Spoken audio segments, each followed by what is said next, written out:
Ce n'est pas de l'œuvre de Lecomte de Lisle que je vous entretiendrai au cours des causeries que je veux consacrer au prestigieux poète, mais de sa vie d'homme avec tout ce qu'elle a comporté de grandeur, comme aussi de faiblesse, de défaillance et de larmes. C'est donc en historien que j'aborderai ce sujet, et non en critique littéraire. Or, les historiens ne peuvent échapper à la fièvre de rénovation qui travaille les hommes de ce demi-siècle, ni au désir de réviser les jugements formés sur l'autorité des témoignages et de la tradition. On a tout dit de l'œuvre exemplaire de Lecomte de Lisle, ou tout au moins de son œuvre parnassienne.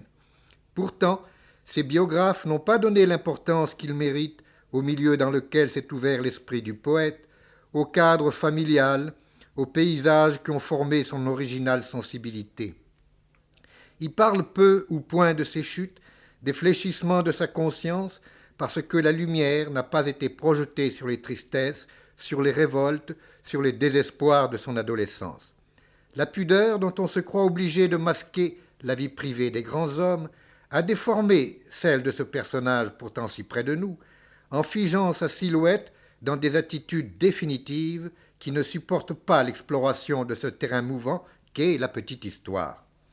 L'exploration de la vie de Lecomte de Lisle, je vais tenter de l'entreprendre en utilisant, en commentant des documents inédits, des correspondances longtemps soustraites aux curiosités profanes, en évoquant aussi les souvenirs de très vieilles gens, dernières dépositaires des durables passions insulaires. On connaît bien les circonstances et le lieu de la mort de Lecomte de Lisle. Mais, si extraordinaire que cela puisse paraître, on ignore où il est né.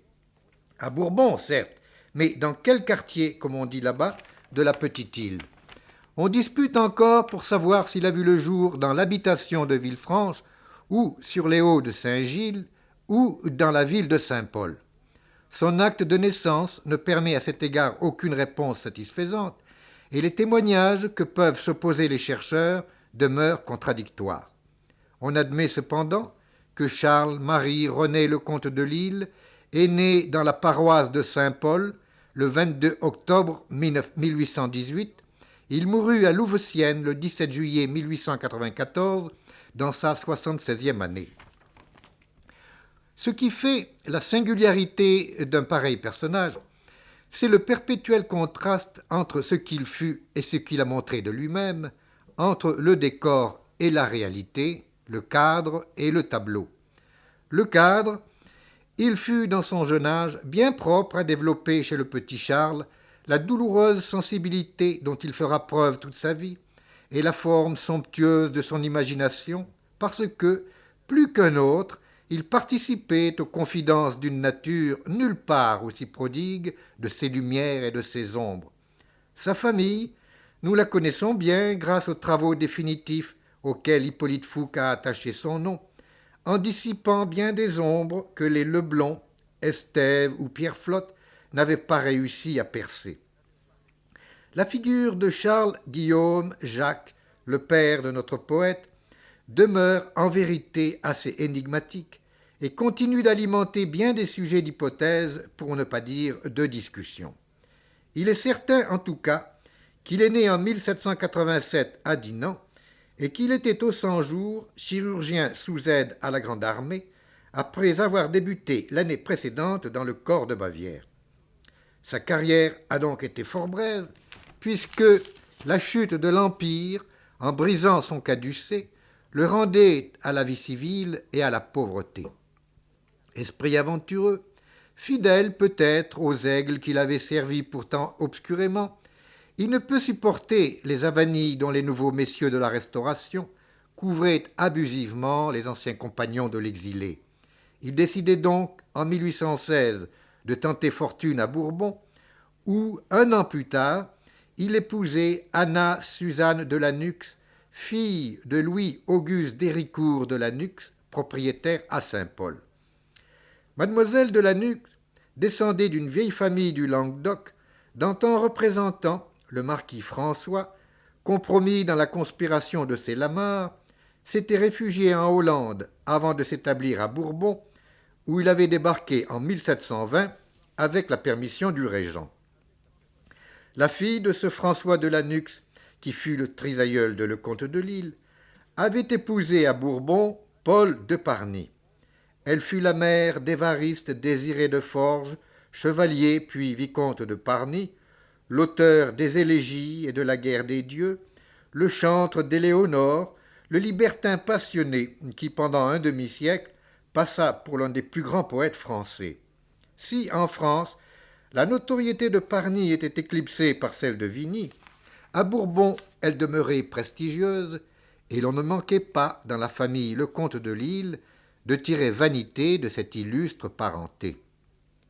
Il semble que Charles Guillaume Jacques, chirurgien d'Empire en disponibilité, et parfois regrettant son bel uniforme de jadis, ne se fit jamais complètement à sa nouvelle existence insulaire. Il parcourait son domaine, un fouet à la main, a-t-on dit, le regard soupçonneux et l'invective toujours renaissante, coléreux, peu sociable, le front têtu sous une chevelure rousse qui lui valait le surnom d'âne rouge.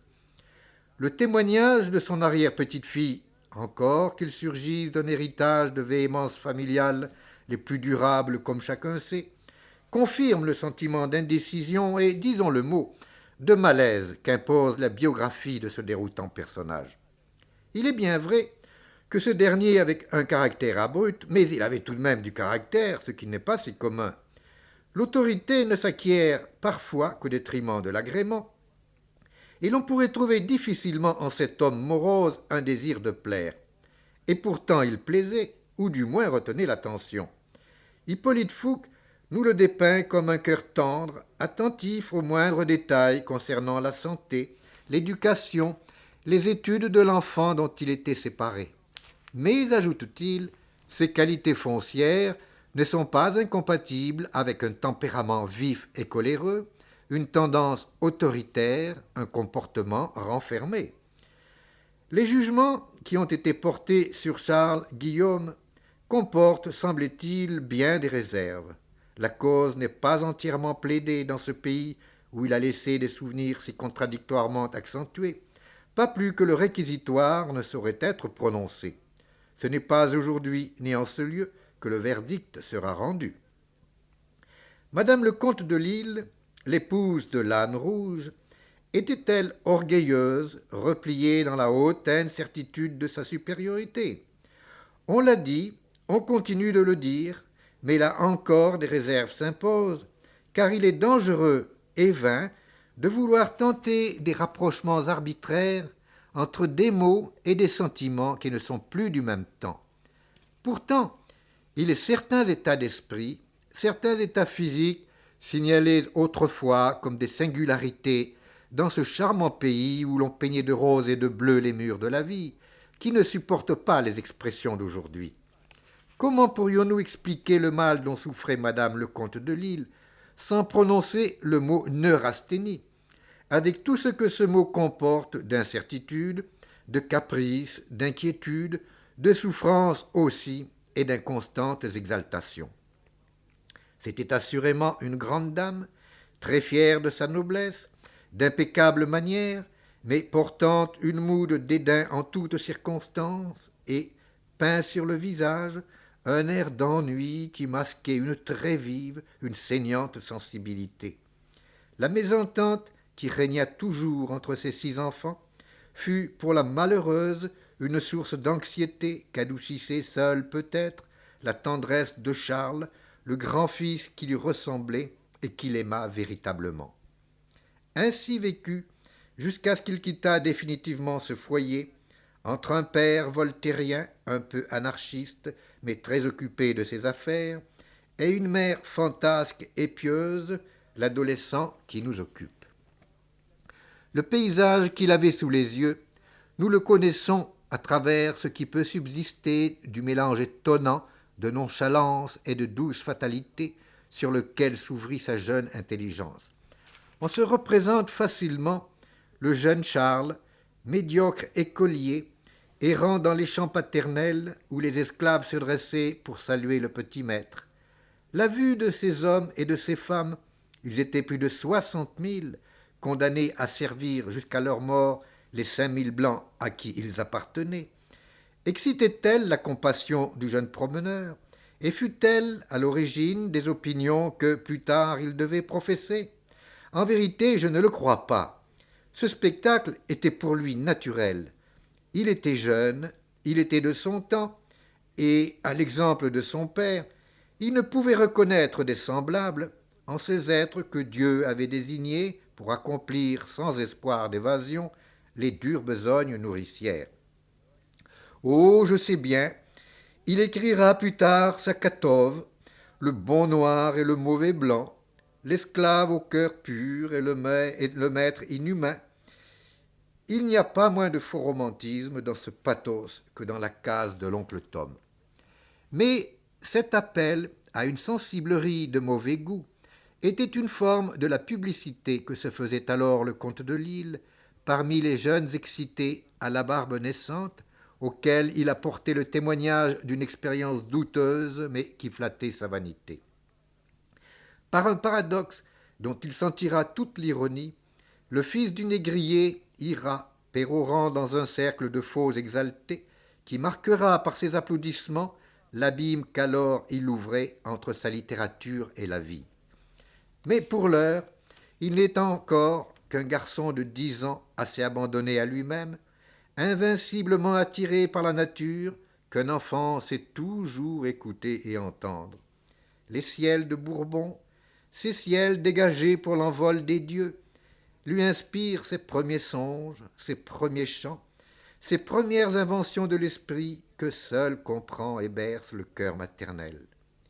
S'il fréquentait peu l'école, en revanche, il parcourait sans cesse et jamais lassé les collines et les grèves qui entouraient le domaine familial, en magnifiant les souvenirs, d'ailleurs très vagues, qu'il conservait de son premier séjour en France.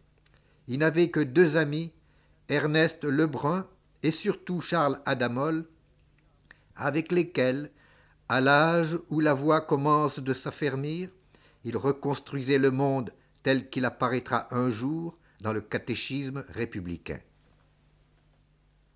Le comte de Lille, vers sa 15e année, était républicain, déiste, évangéliste.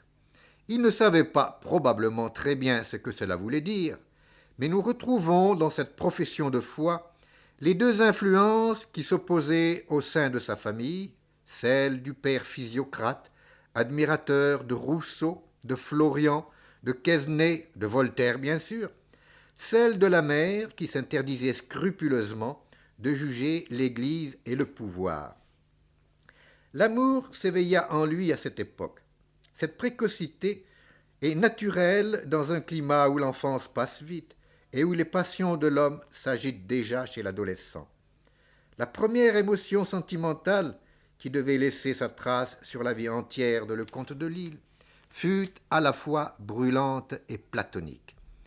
Elle avait pour objet une jeune cousine, Élixienne de Lanux, qui habitait à Belmène, d'où, selon la coutume, elle descendait chaque dimanche en manchi, sorte de palanquin porté par 8 hommes de relais, afin d'assister à la messe dans l'église de Saint-Paul.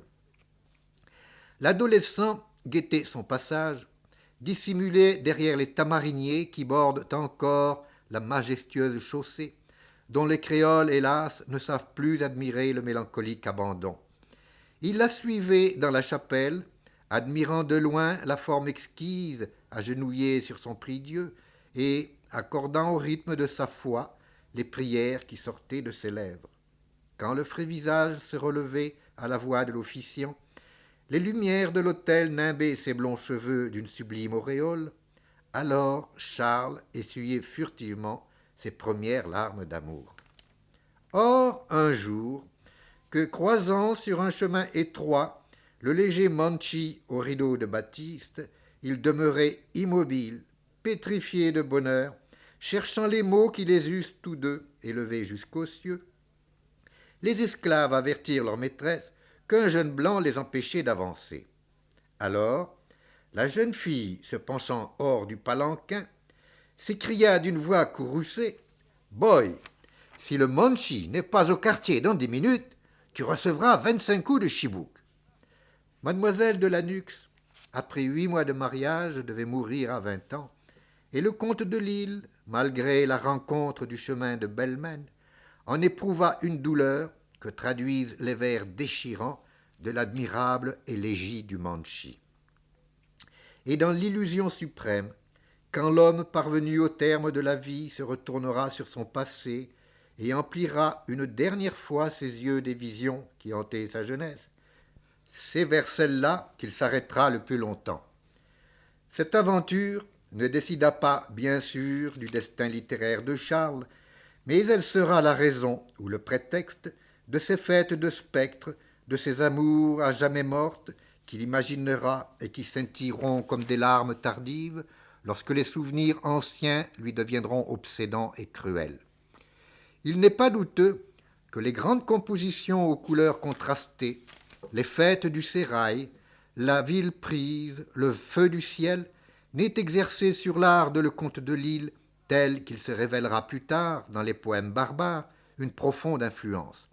Mais à 17 ans, il n'en a pas encore compris l'étrange beauté, ni le rapport secret avec son propre génie. Il suit le goût du temps et le penchant de son âge, il donne dans l'élégiaque et le sentimental, son admiration se trompe souvent d'objet et, lorsqu'il admirera sans discernement Rosségur et Hugo, Alfred de Vigny et Madame Testu, un peu comme nous-mêmes avons mis autrefois sur le même piédestal Hélène Vaccaresco et la comtesse de Noailles. Cependant, le père du poète estimait que l'âge était venu pour lui de choisir une carrière, car la famille était nombreuse qui ne pouvait subsister des seules ressources de ses terres. Puisque l'aîné témoignait d'un goût si vif pour le travail intellectuel, il décida de l'envoyer en France y étudier le droit pour faire carrière de magistrat. C'est ainsi que Charles arriva en juin 1837 chez son oncle Louis Lecomte, avoué de son métier, adjoint au maire et candidat à une sous-préfecture. Cet homme, à principe, fidèle auxiliaire de l'autorité communale, bien vu en haut lieu, orléaniste et pieux, accueillit fort dignement le jeune neveu d'outre-mer. Il lui fit visiter la ville, le présenta à ses amis, puis le confina dans une soupente munie de ses conseils et de sa bénédiction. 3 mois plus tard, l'avoué chargeait Charles de beaucoup de péchés. Il lui reprochait en particulier de lui manquer de respect, d'être vaniteux, susceptible et horreur d'afficher des opinions républicaines.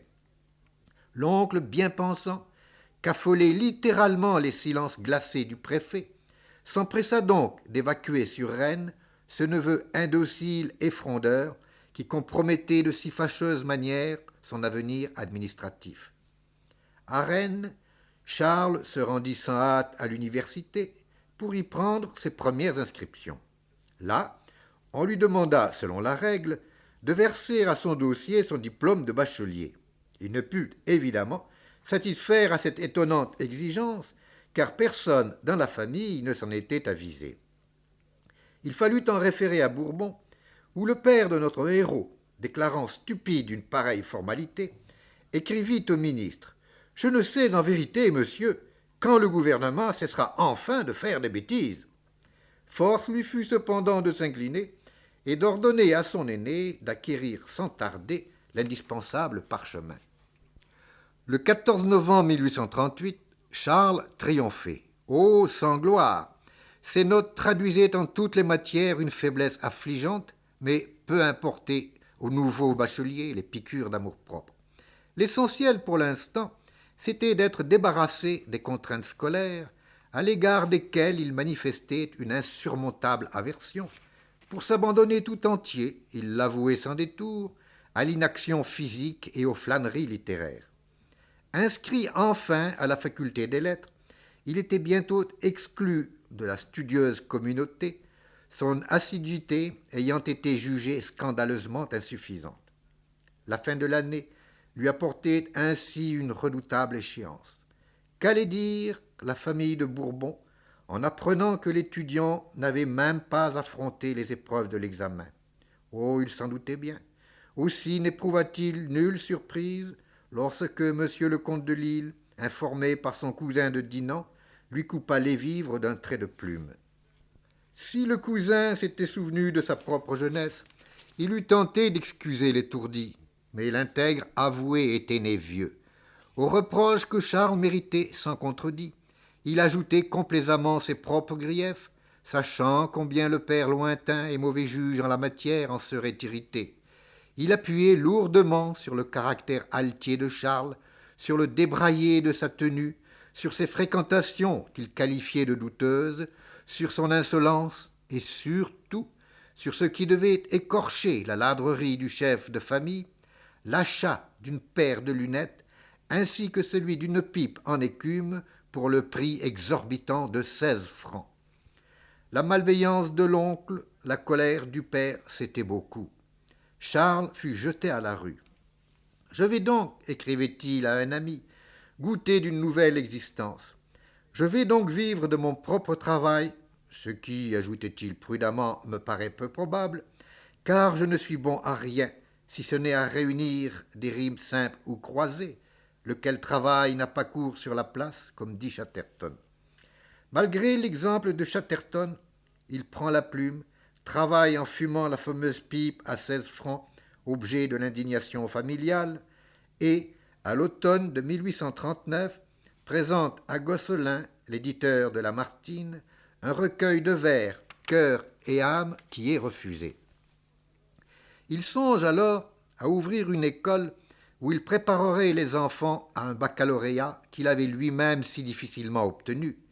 Mais il faut, pour louer un local et le meubler, pour se vêtir décemment aussi, le vêtement faisant alors partie de la fonction, un capital de 9 000 francs qu'il est loin de posséder.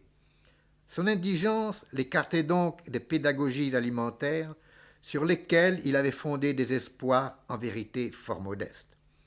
Une famille irritée, plus d'argent, pas d'éditeur, tel était pour Charles le bilan de cette année 1839, au plus fort de l'esprit bourgeois du règne du roi citoyen. Or, c'est au moment où il désespérait, non pas de lui-même, sa vertu étant toujours de croire superbement en son génie, mais de la compassion divine, que lui vint le salut. Un salut d'ailleurs bien nuancé. Il entre au comité de rédaction d'une revue littéraire, La Variété, qui paraît revêtue de papier rose et ornée d'arabesques. Les abonnements, 40 en tout, forment le fond du capital social. Chaque livraison revient à 50 francs, alors que le numéro en rapporte 6. La Vérité agonise presque en même temps qu'elle voit le jour.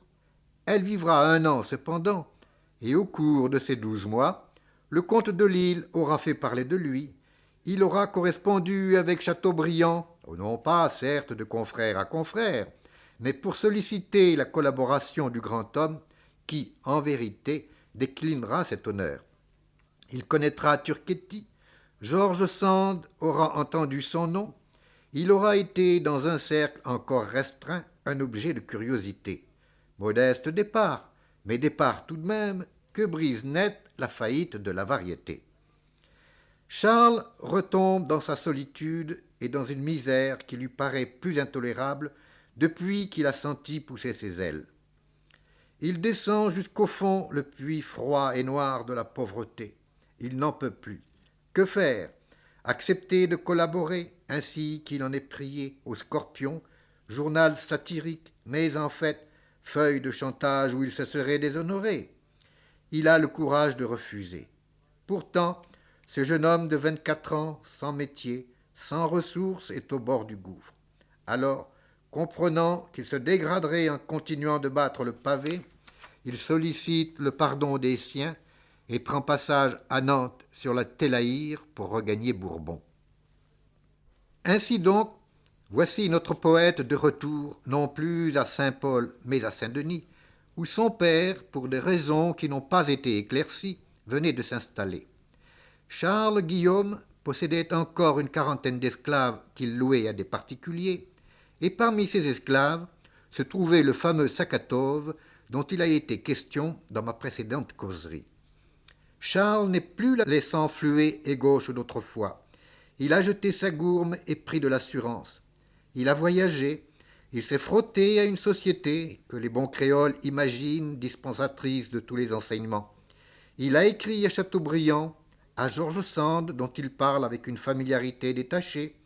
Il montre complaisamment ses premiers poèmes édités par la Variété.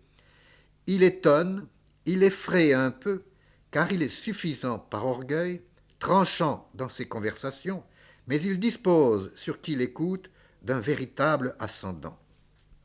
Pourtant, une fois brûlée cette première pincée d'encens, il lui faut trouver une occupation rémunératrice.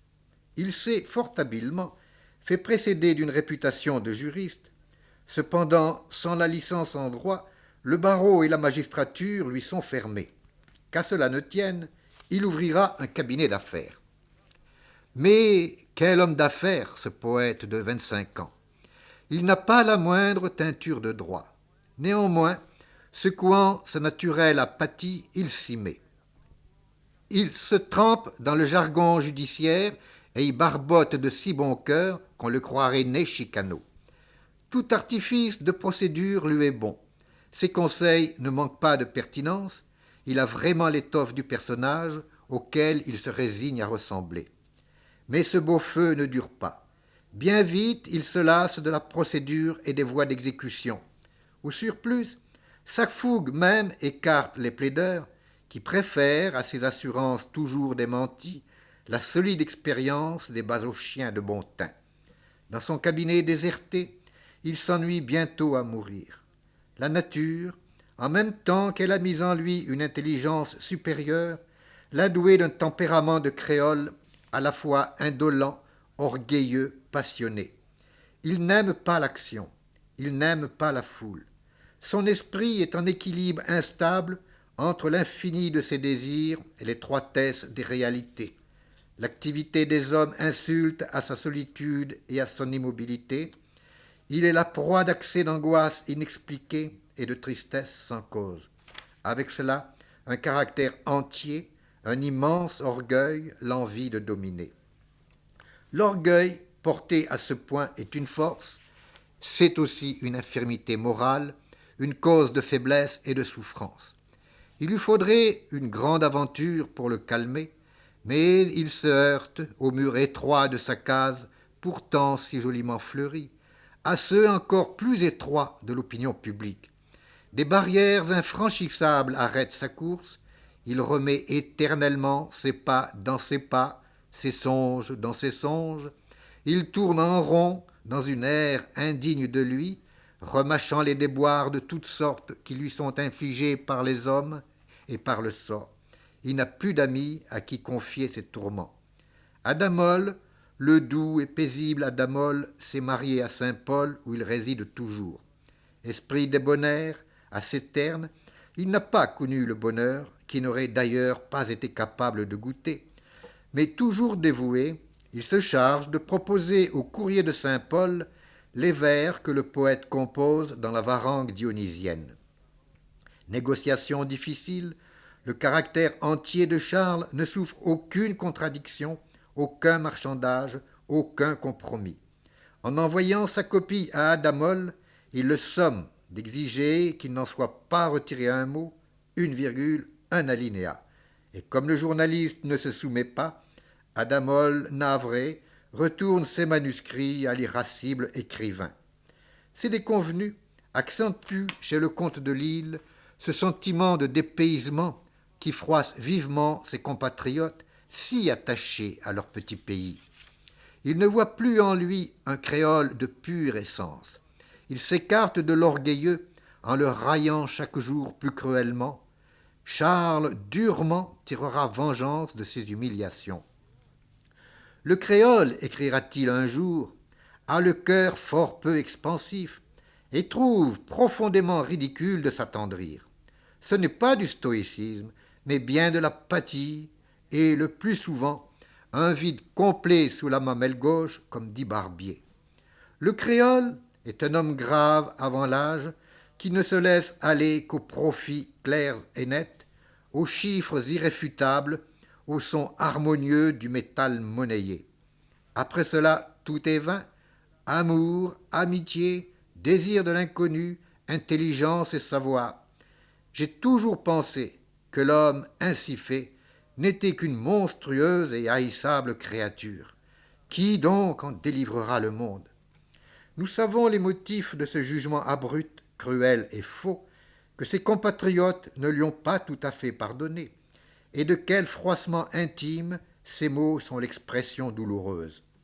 Son aigreur trouve d'ailleurs un autre aliment dans sa mésentente avec les membres de sa propre famille. Celle-ci a consenti des sacrifices pour l'envoyer en France, puis pour l'en faire revenir, pour le soutenir encore à Saint-Denis, où sa paresse et sa causticité ont découragé les meilleures volontés. Elle est profondément déçue dans ses espérances, humiliée aussi dans son orgueil.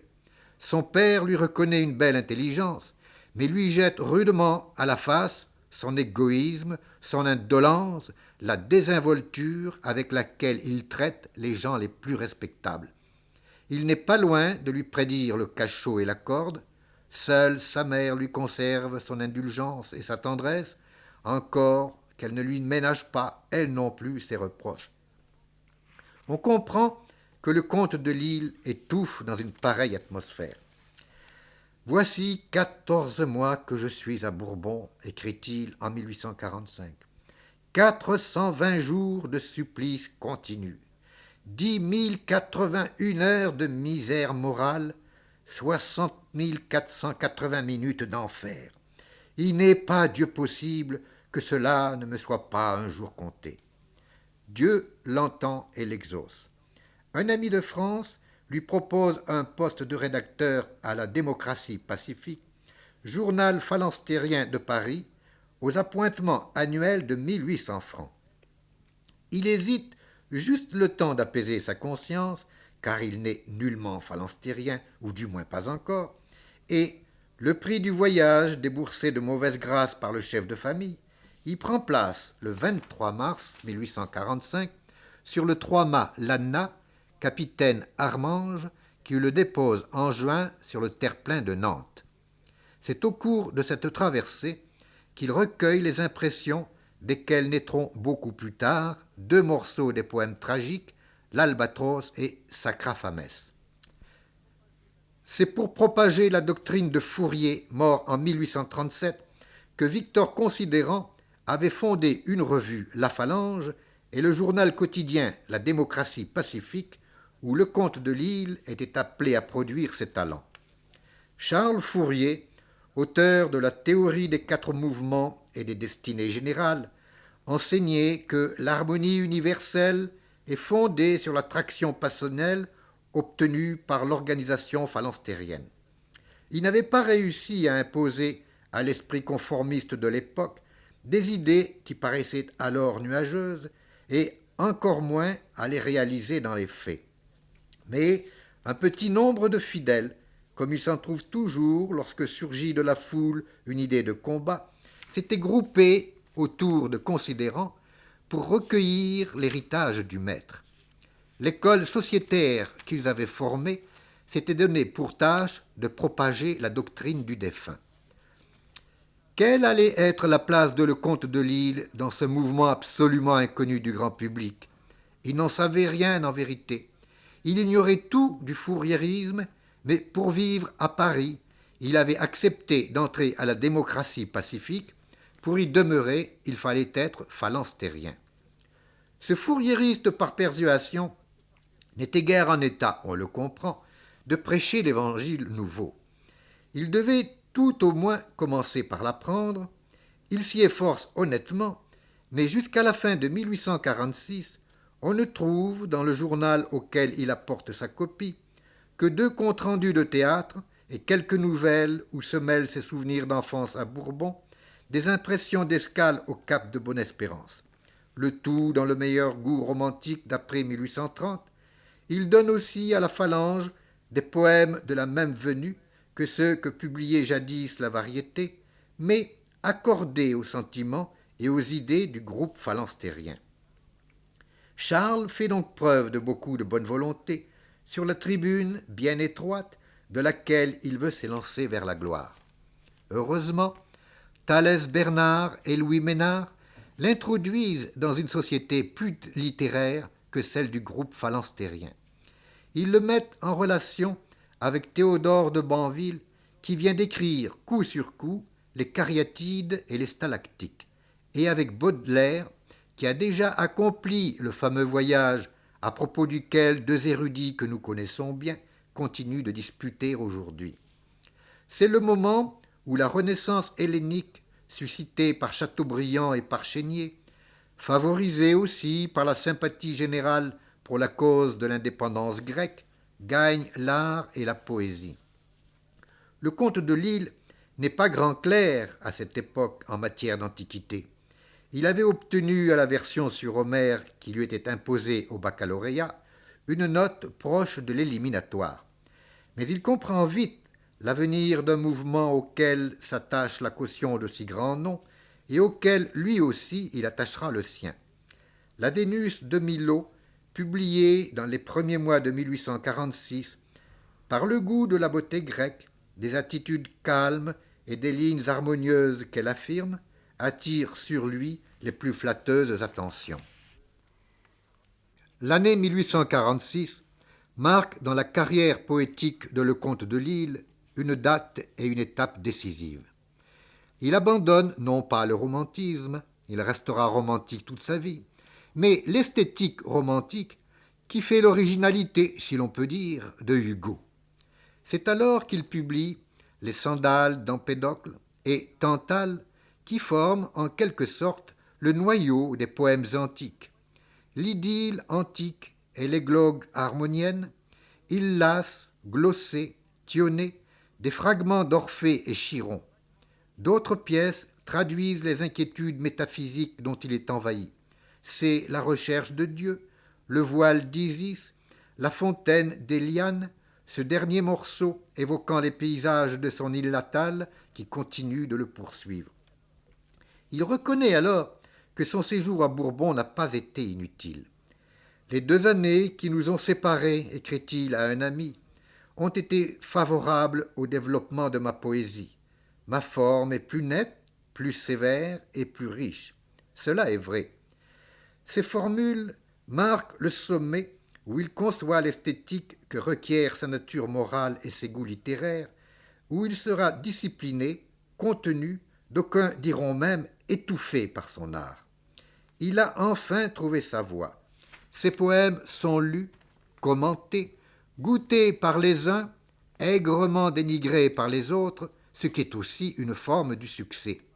Certes, ce n'est pas la grande notoriété, il s'en faut, mais il a trouvé enfin l'estrade du haut de laquelle se profile son orgueilleuse silhouette. S'il continue d'être impécunieux, du moins sa nourriture spirituelle entretient-elle sa foi et sa combativité. Nous avons vu que, s'il n'est pas, et pour cause, un fiévreux propagandiste du fouriérisme, du moins a-t-il adhéré de bonne foi à la pensée du maître. Cela l'a obligé à s'engager, comme l'on dit aujourd'hui, et à compenser le vague de ses conceptions par les violences assurément outrancières dont témoignent les appels à l'insurrection qu'il lance dans la démocratie entre le 25 octobre et le 25 novembre 1846. Le jeune rêveur de Bourbon, le fils du négrier physiocrate, entre dans l'action avec éclat.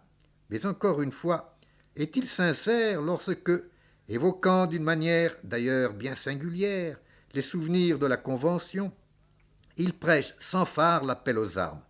Je persiste à croire que notre poète, dont les jugements sont, lorsqu'il aborde l'histoire de la Révolution, aussi chancelants, aussi partiaux que la plupart de ceux que nous continuons de porter aujourd'hui, s'est soucié surtout d'attirer l'attention sur sa personne.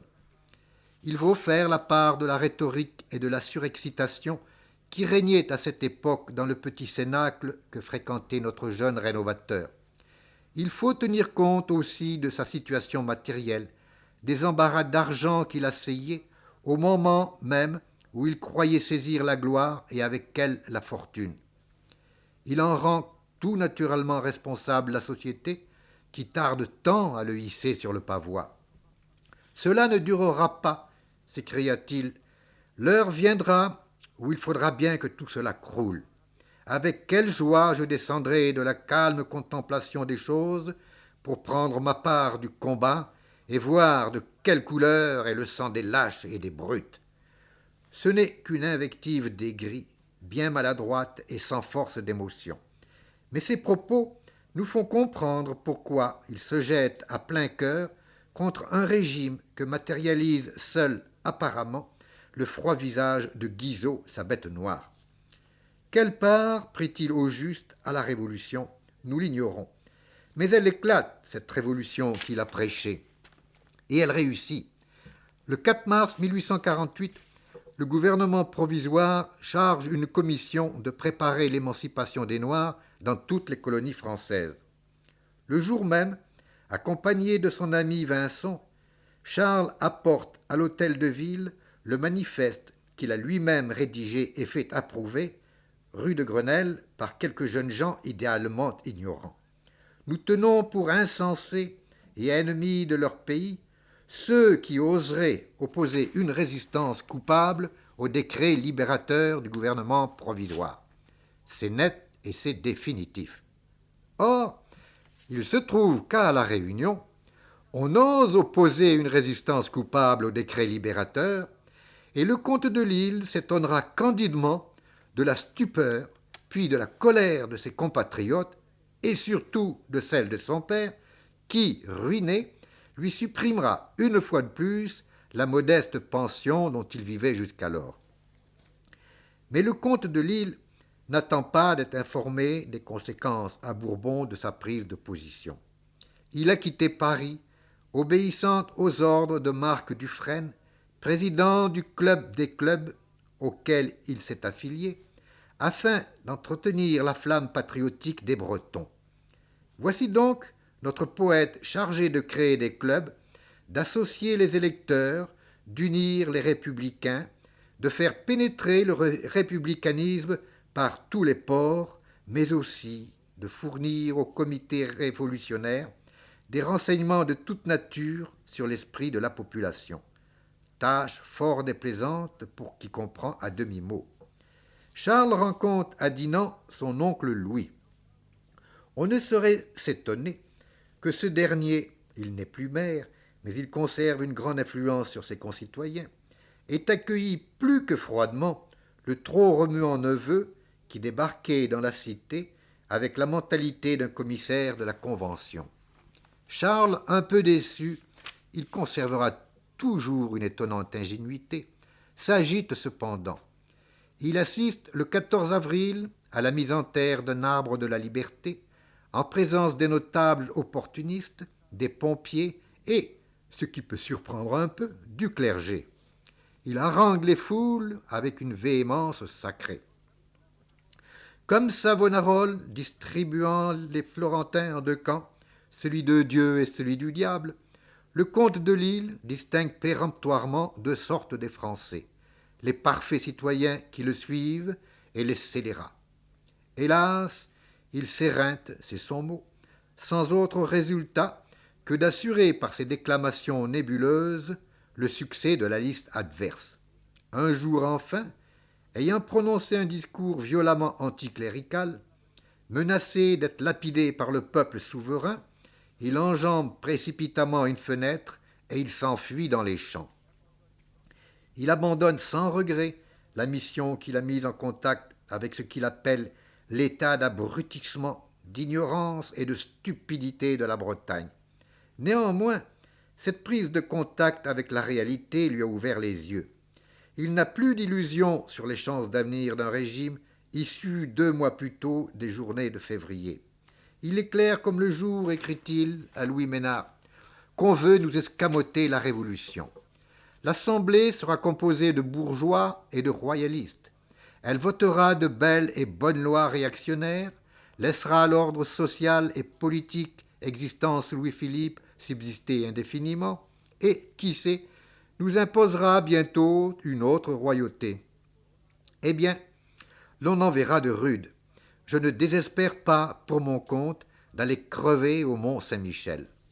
Le coup d'œil est, sinon froid, du moins clair, incisif, Et l'on pourrait croire que cette anticipation, y compris l'évocation des cachots du Mont Saint-Michel, sort tout droit d'une apostrophe de Mirabeau. Il est désabusé et bien résolu à ne plus tenter de faire, malgré lui, le bonheur d'un peuple qui s'est laissé balayer sur les boulevards par 4 hommes et un caporal. Dégoûté des démocrates timorés, les Blanqui, les Louis Blanc, les Barbès, trop bêtes et trop ignorants, ballonnés de vent, obsédés par la dure, froide et vaine figure de Saint-Just.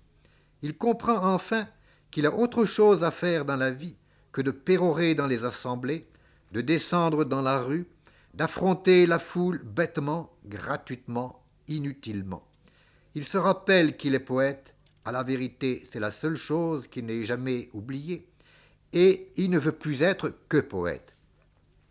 Tout cela n'empêche, mon ami, disait-il à Ménard, que je ne vive sur les hauteurs intellectuelles, dans le calme, dans la contemplation sereine des formes divines. Pour tardif que soit le repentir qu'exprime ses sentiments, il nous montre le comte de Lille s'écartant enfin des voies obliques par lesquelles il avait tenté de forcer le destin. Imaginons que le peuple, au lieu de témoigner de cet état d'abrutissement, d'ignorance et de stupidité qu'il venait de dénoncer rageusement, eût au contraire fait preuve d'intelligence et de discernement. Il eût fait de le comte de Lille un parlementaire, peut-être brillant, peut-être obscur, mais nous n'aurions sans doute jamais célébré l'immortelle grandeur de son œuvre poétique. Pour l'heure, il est encore sans le sou. Son père a refermé les cordons de sa bourse, ses poèmes ne se vendent pas, le journal auquel il prêtait son talent n'a plus de moyens d'existence. Il pense, bien sûr, à Bourbon, où il voudrait obtenir une chaire d'histoire. Il songe aussi à l'accueil qu'il y recevrait, lui que l'on a qualifié là-bas d'assassin de sa patrie. Le ministre de l'Instruction publique rejette sa requête, ce qui coupe court à ses perplexités. Le coup de tonnerre de 1870 a fait taire le poète et rendu la voix aux citoyens. Pendant la Commune, il va, palabrant sur les estrades, réclamant la tête des responsables de la défaite, mais la révélation brutale de sa soumission au régime impérial coupe net ce souffle sacré. Ses amis, du jour au lendemain, lui tournent le dos. Ses ennemis l'accablent de leur mépris. Il est seul. Son nom disparaît des listes que les républicains ont établies pour les élections à l'Assemblée nationale. Encore une occasion manquée, heureusement pour sa gloire. Un poste de bibliothécaire adjoint au Sénat, voilà tout ce que la République consent à donner à son ancien défenseur. Encore faut-il que François Copé, son admirateur passionné, se démette de son emploi pour lui céder la place. La fonction, où il a pour collègues Charles Edmond, Louis Ratisbonne, Auguste Lacaussade, Anatole France, est une sinécure. Il apprend exactement comme tel. C'est dans cette retraite qu'il apprend un jour la mort de Victor Hugo. Enfin, s'écria cet ancien hugolâtre, il désencombre l'horizon. Ce désencombrement de la voie qu'il suivait lui permet d'entrer à l'Académie française où, par 2 fois, en 1873 et en 1877, il avait brigué un siège sans succès. Victor Hugo avait voté ostensiblement pour le poète et ce vote tapageur avait été considéré comme une investiture. Cette gloire académique consacre enfin le génie de Charles le comte de Lille. Chevalier de la Légion d'honneur en 1870, officier en 1883, il est enfin un homme important dans la République des lettres et dans la République des autres. Ses poésies barbares ont enthousiasmé la génération des poètes qui rêvent encore comme il a tant rêvé jadis. Ses admirateurs se groupent autour de lui, avec raison, car il a toutes les qualités d'un chef d'école. Ces jeunes poètes, c'étaient ceux que l'on commençait déjà de nommer les Parnassiens, parce qu'ils avaient publié en commun une sorte d'anthologie intitulée Le Parnasse contemporain, recueil de vers nouveaux. Ils prétendaient relever la grande tradition poétique, restaurée chez nous par le romantisme, et qui paraissait depuis quelques années avoir fléchi. Ces jeunes gens, d'origines très diverses, avaient fondé un journal, la Revue fantaisiste, que patronnaient Flaubert, Baudelaire, Banville même, mais qui disparut bientôt, son fondateur, Catulle Mendes, ayant commis l'imprudence d'y publier une comédie jugée outrageante pour les bonnes mœurs. Son auteur fit même, à cette occasion, un séjour salutaire à Sainte-Pélagie. On est singulièrement plus indulgent aujourd'hui. Si le Parnasse se définissait surtout par ce qu'il n'aimait pas, il est plus malaisé de définir ce qu'il aimait. Il aimait assurément le salon de Lecomte de Lille, de préférence au salon de la générale Ricard, qui nous fait à distance l'effet d'un bas bleu insupportable. Vers 1880, le Parnasse, qui n'est encore, disons-le bien, ni iconoclaste ni révolutionnaire, ni même de propos délibérés novateurs, se signale comme le conducteur de la génération nouvelle.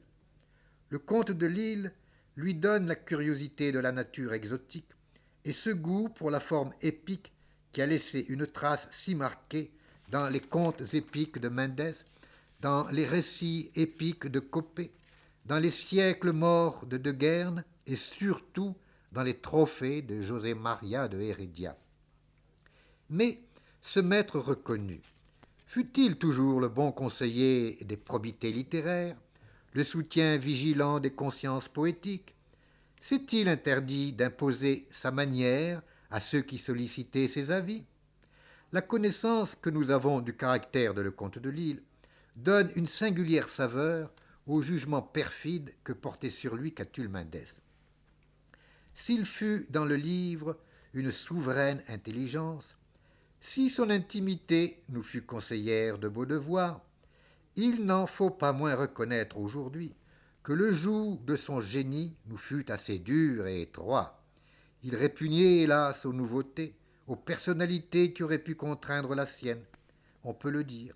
Il faillit faire de nous des poètes étrangers à nous-mêmes. On songe avec terreur à ce qu'aurait été la littérature contemporaine si elle avait obéi uniquement à son vouloir, accepté comme suprême. Affirmateur de la beauté de son œuvre, il fut le négateur quant à la beauté de beaucoup d'autres œuvres.